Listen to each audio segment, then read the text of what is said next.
So எல்லா குருக்கள் யாராயிருந்தாலும், ஆச்சாரியர்கள் யாராயிருந்தாலும் அவர்கள் வியாசருடையதான சம்பிரதாயம். அதாவது எல்லாரும் அவரவர்கள் தங்களுடைய ஆச்சாரியர்களை நினைக்க வேண்டிய ஒரு தினம்.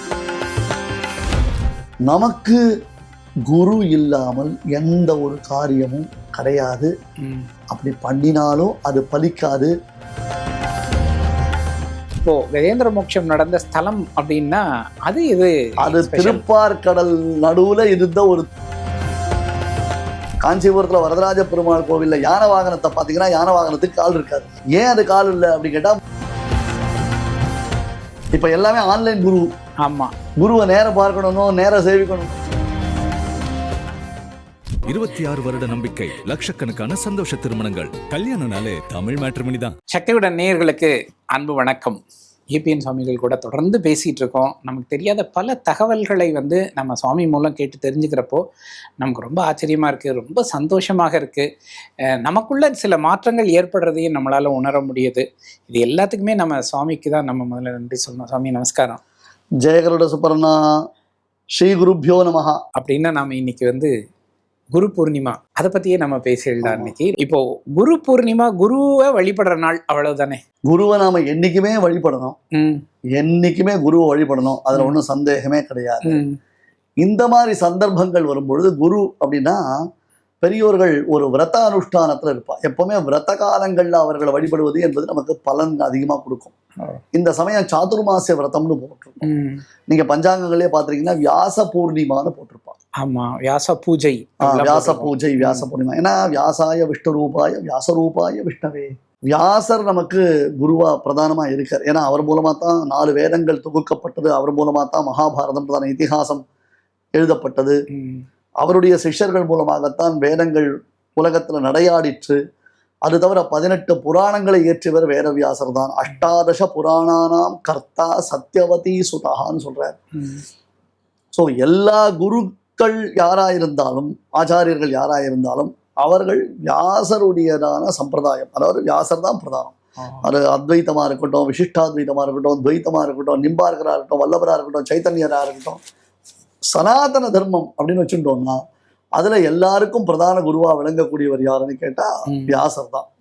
அதாவது வியாசரை நினைத்து அந்த ஸ்மாரகம்னா அவரை நினைத்து நாம் அந்த சமயத்துல பெரியோர்கள் அவர்கள் செய்யக்கூடிய ஒரு பூஜை, ஒரு விரதம், சாதுர்மாசியம்னு இது மாரிக்காலம் இல்லையா. இந்த 4 மாசங்கள் வெளியில போக மாட்டான். அவ எந்த ஒரு புழு பூச்சிக்கும் ஈ எறும்புக்கும் தொல்லை கொடுக்காதவா. சாதுக்கள்னா அதான் அர்த்தம். சாதுன்னா ஐயோ பாவம் சாது அப்படின்னு நம்ம வச்சுட்டு இருக்கோமே. அவளுக்கு தபசித்தி அதிகமா இருக்கும். ஆனா எந்த ஒரு புழு பூச்சிக்கும் அவ ஒரு கஷ்டம் கொடுக்க மாட்டான். அப்ப அவ நடந்து போயிட்டு இருக்கச்சே, இப்போ மழைகள்லாம் வந்ததுன்னா உள்ள இருந்து இந்த புழுக்கள்லாம் வெளில வரதுக்கு வாய்ப்பு இருக்கு. சின்ன சின்ன எறும்பு நாம நடந்து மெரிச்சு அதுக்கு நாம ஒண்ணுனா பார்த்துட்டு இருக்க முடியுமா? முடியாது. அதெல்லாம் தெரியாது. அதனால அவ என்ன பண்ணுவா, ஏகாந்தமா ஒரு இடத்துல ஜபங்கள் பண்ணிட்டு இருப்பான். இது சன்னியாசிகளுக்கு மட்டுமில்ல, நாம குருவாய் வழிபடக்கூடியதான எல்லாருக்குமே இந்த விரதங்கள்லாம் உண்டு. சன்னியாசிகளுக்கு இன் பர்டிகுலரா சொல்லப்பட்டிருக்கு. தபஸ்ன்றது எல்லாருக்கும் உண்டு.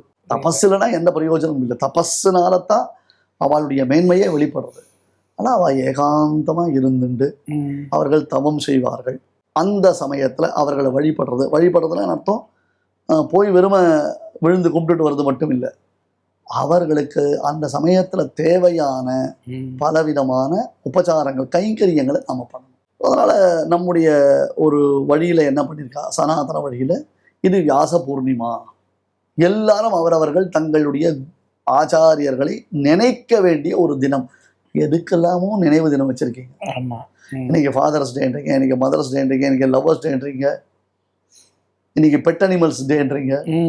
ஆமா, நல்லா இருக்கு இல்லையா? இது குருவிற்காக ஏற்பட்டது. ஏன்னா பெரும்பாலும் என்ன ஆகும்னா, இந்த ஆடி மாசம் ஆவணி மாசம்னா ஆவணி ஆவட்டம் வரும். ஆமா, நீங்க பார்த்தீங்கன்னா தெரியும். ஆவணி ஆவட்டம்ன்றது அந்த சமயத்துல வரும். அன்னைக்கு தான் அத்தியனம் ஆரம்பம்னு சொல்லுவான். இப்பதான் படிப்பு, எஜுகேஷன், என்னது வேல்யூ பேஸ்ட் எஜுகேஷன் இன்னும் பேசலாம். அந்த காலத்துல படிப்புனா வேதம் தான், சாஸ்திரம் தான். எல்லாருக்கும் யாருக்கு வேதத்தை சொல்லணுமோ அவ வேதம், மற்றவர்களுக்கு சாஸ்திரம் என்னவோ அந்த சாஸ்திரம். அதை ஒரு குருவினிடத்துல கற்பதற்கு உரிய நாளாக அது தொடங்கப்படுகிறது. விஜயதசமி அப்புறம் உத்தராயணத்துல வரைச்சே அதை பின்னாடி உத்தராயணம் கூட வரல, புரட்டாசி மாசம் விஜயதசமி வந்துடும். விஜயதசமின்றது வித்யாபியாசம் பண்றதுக்கு நாள். அது முதல்ல இது வருஷா வருஷம் ஒரு அட்மிஷன் மாதிரி நம்ம அவரிடத்துல போய் சேர்ந்து ஃபர்ஸ்ட் டே ஸ்கூலுக்குள்ள வரைச்சே நம்ம குரு நமஸ்காரம் பண்றோம்ல, குரு வந்தனம் பண்றோம்ல, அதை தான் வச்சுட்டு இருக்கா. இது சந்நியாச தர்மத்துல பிரதானமாக அனுஷ்டிக்கப்படுறதுனால அந்த சமயத்துல வைதிக தர்மத்தை சேர்ந்த சந்நியாசிகளை நாம போய் சேவிப்பது என்பது நமக்கு நம்முடைய சந்ததிகளுக்கு மிகப்பெரியதொரு நல் வாழ்க்கையை அளிக்கும். ஏன்னா எதுவா இருந்தாலும் பெரியோர்களுடைய ஆசீர்வாதம் பேஸ்ட் தான். பெரியோர்களுடைய ஆசீர்வாதம் இல்லாமல் நீ என்ன பண்ணினாலும் அது வேஸ்ட் தான். அத நம்ம வியாச பூர்ணிமானா பௌர்ணமி. ஆமா, பௌர்ணமி. ஆமா, இது வியாசருடைய அவதார திருநன்னாள் என்பதாகவும் சொல்வது உண்டு, வியாச ஜெயந்தி என்பதாகவும் சொல்றது உண்டு. நமக்கு குரு இல்லாமல் எந்த ஒரு காரியமும் கிடையாது. அப்படி பண்ணினாலும் அது பலிக்காது. நம்ம பலிச்சதா நினைச்சிருந்தாலும் லாங் ஸ்டாண்டிங் கிடையாது. புரியுது. இந்த பேருண்மையை நம்முடைய நேயர்கள் அத்தனை பேரை கட்டாயம் புரிஞ்சுக்கணும். குருலேக எது வண்டின்னு சொல்றாரு தியாக பிரம்மன் தான் சொல்லுச்சேன். குரு இல்லைன்னா எதுவுமே நமக்கு கிடையாது. ஸோ நம்ம ஃபர்ஸ்ட் சீக் பண்ண வேண்டியது ஒரு நல்ல குரு. அன்டவுட்டட்லி போய் அவளிடத்துல நாம போய் இருந்து அவர்களிடத்துல அவர்களுடைய உபதேசங்களை கேட்கணும். நமக்கு அவர்கள் தான் வழிகாட்டிகள். நாம் என்னமோ வெறும் வேதாந்தத்தை தான் பேசிட்டு இருப்பா அப்படின்னு நினைச்சிட்டு இருப்போம். இல்லை, நமக்கு எல்லா விதத்துலையும் வாழ்க்கையில ஒரு வழிகாட்டியா தான் இருக்கா. ஜிபிஎஸ் நம்புறீங்க? Guru Purnima special GPS correct. அவ நமக்கு வழிகாட்டுறான். ஃபார்ச்சுனேட்லி அந்த சமயத்துல என்ன, இந்த தடவை ஆளவந்தாருடைய திருநக்ஷத்திரம் வருது. அதே மாதிரி கஜேந்திர மோட்சம்ன்றதாக சொல்லுவா, அந்த திருநன்னாள் வருது. எல்லாமே ஒன்னா வரும். ஸ்ரீ வைஷ்ணவ சம்பிரதாயத்துல ஆளவந்தார் பிரதான குரு. அவர் தானே ராமானுஜருக்கு வழிகாட்டி. ஆமா ஆமா ஆமா.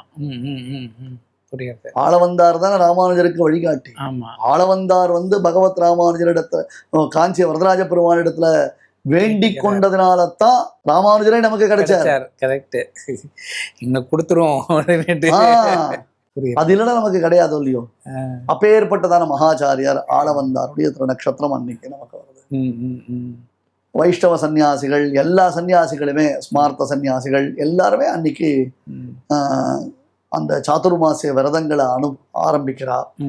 60 நாட்கள் அந்த விரதங்கள் இருப்பான். சாதாரணமா 4 மாசம்னு ஒரு கணக்கு இருக்கு. பட் அதுக்கு சில எக்ஸம்ஷன் இருக்கு. பக்ஷாவை மாசாகனு ஒரு பட்சம் இருந்தாலே அது மாசத்துல கணக்கு வரும்னு சாஸ்திரங்கள் அனுமதி கொடுத்துருக்கு. அதனுடைய கணக்கு பிரகாரம் 60 நாட்கள் அவர்கள் ஒரே இடத்துல இருந்து இந்த விரதத்தை செய்வார்கள். கஜேந்திர மோட்சம் இடையில கஜேந்திர கோவில்கள் அன்னைக்கு கஜேந்திர மோட்சம் கருட சேவை பெருமாள் ரொம்ப விசேஷமா இருக்கும். ஆடி கருடன் அப்படின்னு சொல்லுவான். இப்போ ஆணி சுவாதி பெரியாழ்வார் திருநக்ஷத்திரத்துல பரதத்தொன்றை என்பதாக கருடன் இருக்கும். அது தவிர ஆடி சுவாதி அன்னைக்கு பெரும்பாலும் கருட ஜெயந்தி. இருந்தாலும் இந்த கஜேந்திர மோட்சம்ன்றது ரொம்ப விசேஷம். அது பெரும்பாலும் பௌர்ணமியை ஒட்டித்தான் வரும். நான் என்ன சொன்னேன், இது எல்லாமே அந்தந்த சமயத்துல கொஞ்சம் முன்ன பின்ன மாறுதலுக்கு உட்பட்டது. பட் உங்களுக்கு எல்லாமே சாமீப்பியமா இருக்கிறதுனால நான் சேர்த்து சொல்றேன். வேற கஜேந்திர மோட்சம் பெருமாள் கஜேந்திரனை ரட்சித்தார் அப்படின்ட்டு. இன்னைக்கு இந்த பார்சாதி கோவில்ல, அப்புறம் நம்ம மாம்பழத்துல கோதண்டராமர் கோவில்லாம் போனீங்கன்னா ரொம்ப ரொம்ப த்ரில்லிங்கா இருக்கும். அதாவது ஒரு யானை அந்த குளத்தங்கரையில இருக்கும், ஒரு முதல்ல இருக்கும். இப்பெல்லாம் டெக்னாலஜி வேற யூஸ் ஆகுது இல்லையா? அதனால அந்த ஒரு சக்கரம் மாதிரி ஒரு பட்டாசு, அந்த சக்கரம் மாதிரி ஒரு பட்டாசை கொளுத்தி விட்டுனே சர்ன்னு போய் அது கரெக்டா அது முதலையுடைய கழுத்தை அறக்கும். அது அப்படி பெருமாள் கருட வாகனத்துல உட்காந்துருக்காரு. இது இப்போ ட்ரிப்ளிகன்லயே நடக்குமா? இதே மாதிரி அந்த குளத்தங்கரையில் அது உண்டு. இந்த மாம்பழத்துல கோதண்டராமர் கோவில்ல ரொம்ப விசேஷமா ஒரு சாஷம் பண்றா. அது எனக்கு கன்ஃபார்ம்டா தெரியும். Okay okay. இல்ல ஏதாவது ஒரு இடத்துல போய் சேவிக்கலாமே. எல்லா ஊர்லயும் அந்த பட்டாசு சரன்னு போயிட்டுரும். அந்த காலத்துல நான் சின்ன வயசுல இருக்கு திருவள்ளிக்கணில எப்படி பாத்தீங்கன்னா இந்த ரயில் ஒன்று விடுவா, நூல் கட்டி அதை விடுவா. ஓ சரி சரி சரி. அது சரன்னு போயிட்டு வரும். அது பட்டாசுனாலே ஒரு வேடிக்கை தான் பசங்களுக்கு. மத்தாப்ப வந்ததுனாலே இங்க இன்னும் நல்லா இருக்கும். ஒரு யானை மாதிரி ஒண்ணு வச்சிருப்பா, ஒரு முதல மாதிரி ஒண்ணு அதை காலை பிடிச்சிட்டு இருக்கும். கரெக்டா அந்த சக்கரம் போய் அதை கழுத்து அறக்கிற மாதிரி ஒண்ணு பண்ணும்.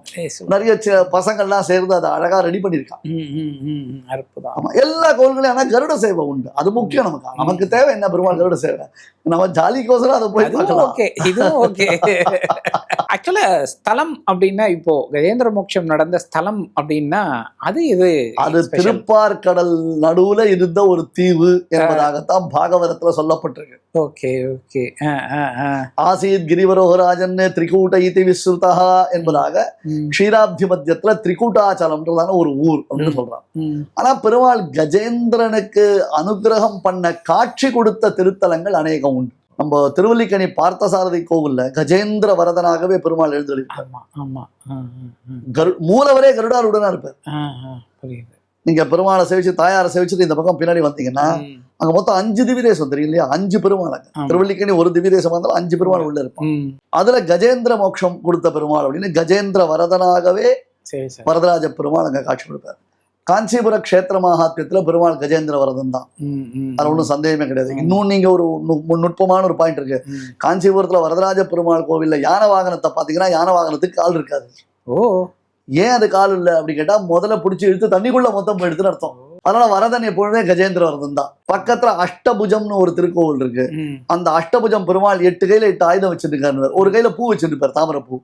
8 கையில 8 ஆயுதத்துல தாமரை பூ ஆயுதம் என்ன இல்லையே அப்படி கேட்டா கஜேந்திராழ்வான் பெருமாளுக்காக தான் பறித்த பூவை பெருமாளுக்கு சமர்ப்பிச்சிருக்கான். அதை வாங்கிட்டு இருக்காரு. இப்பெல்லாம் ப்ரப்போஸ் பண்ணச்சே ஒரு பூங்கொத்து கொடுக்கலையா? அந்த மாதிரி கஜேந்திராழ்வான் பெருமாளுக்கு ஒரு பூங்கொத்து கொடுத்தா பெருமாள் அதை பிரியத்தோடு வாங்கிக்கிறார். பெருமாள்கிட்ட இருக்கிற லவ் அண்ட் அஃபெக்ஷன் தானே அது. பெருமாள் அந்த பூவை அழகா வாங்கிட்டார். அது ஒண்ணு இருக்கு. நம்ம கபிஸ்தலம் அன்னக்ஷேத்திரம், அது கஜேந்திர மோட்சஸ்தலம் அப்படின்றதாக சொல்லுவான். கபிஸ்தல கஷேத்திரத்துல பக்சர் பக்கத்துல வடதேசத்துல, அதாவது இந்த முக்திநாத் போற டூர் போற இடத்துல அந்த கஜேந்திர மோட்சஸ்தலம்னே ஒரு ஸ்தலம் ஒண்ணு இருக்கு. கண்டகி நதிக்கரையில கஜேந்திர மோட்சஸ்தலம்னு. இதெல்லாம் எப்படி நாம எடுத்துக்கணும் அப்படி சொன்னா, பெருமாள் இந்த இடத்துல எல்லாம் அதே மாதிரி சேவை சாதிச்சார். அங்கங்க அவர் ஒவ்வொருத்தருக்கும் பெருமாள் ஒரு விதமா சேவை சாதிச்சிருக்கார். ஏன்னா ஆழ்வார்கள் பல திவிதேசங்கள்ல பெருமாள் கஜேந்திர வரதன்னு சொல்றாங்க. கஜேந்திரனை ரட்சித்தவன் மூலமென ஓலமிட வல்லார் வந்தார், ஆதி மூலமே ஆதி மூலமே. இந்த வேடிக்கையா உபன்யாசங்கள்ல சொல்லுவோம். இப்போ ஒருத்தர் வீட்டுல திருட வந்துட்டா அவன் என்ன கத்துவான்? திருடன் வந்துட்டா திருடன் கத்த வேண்டியது. திருடன் தானே கத்துவான். பாம்பு வந்துருத்துனா பாம்பு தடின்னு தானே கத்தணும். ஆமா, போலீஸ் தானே கத்தணும். ஆமா, அதான் திருடன் வந்தா சொல்லியோ. அப்ப திருடன் கத்துவானே. அந்த மாதிரி யானை காலை எது பிடிச்சது? முதல்ல யானை என்ன பண்ணிட்டு முதலேன்ட்டு பெருமாள் காதுல மூவா முதலேன்னு விழுந்தது. எல்லாம் ஒரு சுவாரஸ்யமா உபன்யாசத்துல சாஸ்திரத்துக்கு விரோதம் இல்லாம எந்த சுவாரஸ்யத்தையும் சொல்லலாம். முதலே அப்படின்ட்டு பெருமாள் காது என்ன விழுந்தது? மூவா முதலே அப்படின்னு காது விழுந்தது. அப்படின்னு பெருமாள் ஓடி வந்தான் சொல்றோம். இதெல்லாம் ஒரு விசேஷம். ஏன்னா பிரதம குரு பெருமாள், பிரதம குரு முதல் குரு பெருமாள். அது ஒண்ணு. அதுக்கப்புறம் ஆள வந்தார் நாத யாமுன மத்தியமாம்னு இந்த சம்பிரதாயமானது யாமுனாச்சாரியரை இடையிட்டு வருது. அப்புறம் அன்னைக்கு குரு பூர்ணிமாவும் நமக்கு. இப்படி எல்லாத்தையும் நாம ரசிக்கணும். ஆமா, நிச்சயமா. குரு மூலமா தான் நமக்கு பெருமாள் தெரியறார். நிச்சயமா குருவால தான் நமக்கு பெருமாள் காண்பிக்கப்படுறார். குருவை அவமானப்படுத்தினதுனால்தான் இந்திரத்யும்னன்றதான ராஜா கஜேந்திரனானான். அவன் யானையா பிறந்ததற்கு காரணம் என்ன அப்படி கேட்டா குரு அவமானப்படுத்தினதுனால்தான். இப்ப எல்லாமே ஆன்லைன் குரு. ஆமா, குருவை நேரம் பார்க்கணும், நேரம் சேவிக்கணும்னோ, அவரிடத்துல நாம போய் ஏதாவது விஷயம் தெரிஞ்சுக்கணும்னோ யாருக்கும் அதெல்லாம் தோணாது. அதை பத்தி கவலையும் பண்ணல. ஆன்லைன்ல தான் நாங்க பாக்குறோமே அப்படின்ட்டுவா. சரி, ஓகே, ஆன்லைன் அனுகிரகம் தான், ஆன்லைன் டிரான்சாக்சன். இப்ப அந்த மாதிரி அவளுடைய தபஸும் ஆன்லைன் மூலமா தான் அவளுக்கு டிரான்சிஸ்ட் ஆறுதுன்னு சொல்ல வேண்டியதுதான், நம்ம டிரான்ஸ்ஃபர் ஆறுதுன்னு. அதனால இந்த குரு பூர்ணிமா அன்னைக்கு நான் என்ன சொல்றேன், நம்ம சனாதன வழியில நம்ம பசங்களுக்கு எல்லாம் சொல்லிக் கொடுக்கணும். ஒருவேளை குரு இருக்கிற இடத்துக்கு போக முடியல, அவர் ஊருக்கு போகும், அவர் எங்க ஊர்ல இருக்காரு, நாம அன்னைக்கு போக முடியலன்னா அவருடைய படங்களை வைத்து வழிபடுவது, பிள்ளைகளுக்கு அவர் விஷயமான துதிப்பாளர்களை சொல்லிக் கொடுக்கறது.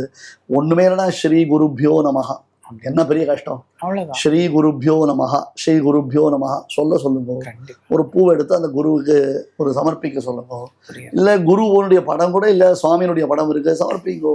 கூடிய வரைக்கும் அவர் எங்க இருக்காரோ அங்க போய் அதை நம்ம அன்னைக்குதான் போக முடியலனாலும் 60 நாள் டைம் இருக்கு. 60 நாள் டைம் இருக்கு.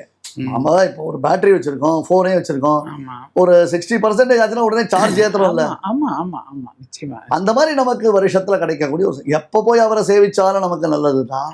இந்த மாதிரி சமயங்கள்ல சேவிக்கும் பொழுது அவ தபஸு, அவளுடைய இன்னும் கொஞ்சம் தபஸுல இருக்காவா, அந்த தபஸு நமக்கு இன்னும் பிரயோஜனமா இருக்கு. வரக்கூடிய குரு பூர்ணிமாவை நாம எப்படி வந்து கடைப்பிடிக்கலாம் அப்படிங்கிற மாதிரியான ஒரு அற்புதமான வழிகாட்டல் நமக்கு கிடைச்சிருக்கு. குரு மூலம்தான் நம்ம வந்து சுவாமியை சேர முடியும். நம்ம நேரடியாக சுவாமியை பக்தி பண்ணி சுவாமியை சேரவே முடியாது. அதனால நம்ம சுவாமியை சேரணும் அப்படின்னு ஆசைப்பட்டோம்னா முதல்ல ஒரு குருவை வந்து நாம் பிடிச்சிடணும். அப்படி குரு இருக்கிறவா அவளுடைய குருக்களை எல்லாம் வந்து கண்டிப்பாக சந்தித்து அவளோட ஆசீர்வாதத்தை பெற வேண்டிய அற்புதமான நாள் அது. தவறாமல் அந்த நாளில் நம்ம எல்லாருமே குரு அருளை பெறுவோம். நமக்கு சுவாமி வழிகாட்டியிருக்காங்க. சுவாமி நன்றி. ஸ்ரீ குருப்யோ நமஹ. ஜெயகருட சுபர்ணா. ஜெயகருட சுபர்ணா. ஓகே. 26 வருட நம்பிக்கை, லட்சக்கணக்கான சந்தோஷ திருமணங்கள். கல்யாணம்னாலே தமிழ் மேட்ரிமோனி தான். சக்தி விகடனின் வீடியோக்களை தொடர்ந்து காண இந்த சேனலை சப்ஸ்கிரைப் செய்யுங்கள். வீடியோ குறித்த தகவலை உடனுக்குடன் அறிய பெல் ஐகானை கிளிக் செய்யுங்கள். வீடியோக்களை உங்கள் நண்பர்களுக்கும் உறவுகளுக்கும் பகிர்ந்து கொள்ளுங்கள். என்றென்றும் இறைப்பணியில் உங்களோட சக்தி விகடன்.